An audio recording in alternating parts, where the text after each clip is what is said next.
শবে বরাত আরবি শব্দ। শব মানে রাত আর বারাত মানে মুক্তি, অর্থাৎ মুক্তির রাত। এই রাতে আল্লাহ তাআলা তার বান্দাদের দিকে বিশেষ রহমতের দিকে তাকান। হাদিসে এসেছে এই রাতে আল্লাহ তাআলা বানু কালব গোত্রের ভেড়ার লোমের সংখ্যার থেকেও বেশি মানুষকে ক্ষমা করে দেন। কিন্তু সবাই কি ক্ষমা পায়? না। যারা অহংকারী, যারা বিদ্বেষী পোষণ করে, যারা জাদুটোনা ও হারাম কাজে লিপ্ত, তারা এই রহমত থেকে বঞ্চিত হয়। এই রাত মুসলিম জাতির ভাগ্য রজনী বা শাবে বারাত। মঙ্গলবার দিনগত রাতটিকে পবিত্র শবে বরাত হিসাবে পালন করবে মুসলিম উম্মাহ। মানুষ সৃষ্টি করার আগে মহান আল্লাহ তাআলা তার ফেরেশতাদের ডেকে বললেন, আমি মানুষ সৃষ্টি করেছি, পৃথিবীতে পাঠাতে চাই। তখন ফেরেশতাগণ বলবেন, ইয়া রাব্বিল আলামিন, কেন মানুষ সৃষ্টি করবেন? আমরা তো আপনার ইবাদত করছি।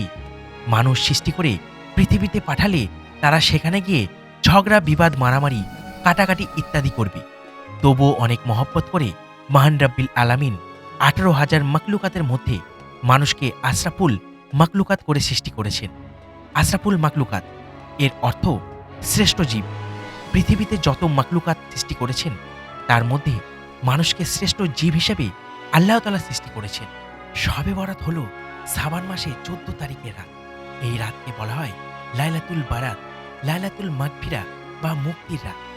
হাদিসে এসেছে এই রাতে আল্লাহ তাআলা নিকটবর্তী আকাশে অবতরণ করেন এবং বলেন, কে আছো ক্ষমা চাওয়ার? আমি ক্ষমা করে দেব। এটা এমন এক রাত যে রাতে আল্লাহ তাআলা নিজের বান্দাকে ডাক দেন। এই রাতের সবচেয়ে গুরুত্বপূর্ণ। পুরো বছরের তকদির লিখে দেন আল্লাহ তাআলা এই রাতের বেলা। কে জন্মাবে, কে মারা যাবে, কার রিজিক বাড়বে, কার কমবে, কে সুস্থ হবে, কে অসুস্থ হবে, ফেরেশতারা সেই ফয়সালা নিয়ে নেমে আসেন জমিনে। তাই এই রাতকে বলা হয় ভাগ্য নির্ধারণের রাত।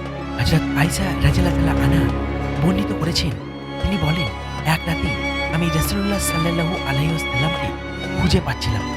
তিনি বের হয়ে দেখলেন নবী করিম সাল্লাল্লাহু আলাইহি ওয়াসাল্লাম জান্নাতুল বাকিতে দোয়ায় মগ্ন। তখন রাসূলুল্লাহ সাল্লাল্লাহু আলাইহি ওয়াসাল্লাম বললেন, আল্লাহ তাআলা শাবান মাসের মধ্যরাতে দুনিয়ার নিকটবর্তী আসমানে অবতরণ করেন এবং বানু কালব গোত্রের ভেড়ার লোমের সংখ্যা থেকেও বেশি মানুষকে ক্ষমা করে দেন। এই ঘটনা থেকে আমরা বুঝতে পারি আল্লাহ তাআলা এই রাতটিতে আমাদেরকে ক্ষমা করে দেন, আমাদেরকে রিজিক দেন এবং আমাদেরকে মুক্তি দেন।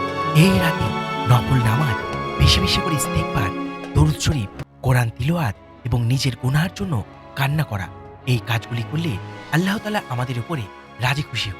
প্রিয় দর্শক, ভিডিওটি যদি আপনার হৃদয়ে লাগে একজন মানুষের সাথে শেয়ার করুন। হয়তো আপনার শেয়ার করা ভিডিওটাই কারো জীবনে মন ঘুরিয়ে দেবে। ভিডিওটি ভালো লাগলে অবশ্যই চ্যানেলটি সাবস্ক্রাইব এবং কমেন্ট করতে ভুলবেন না।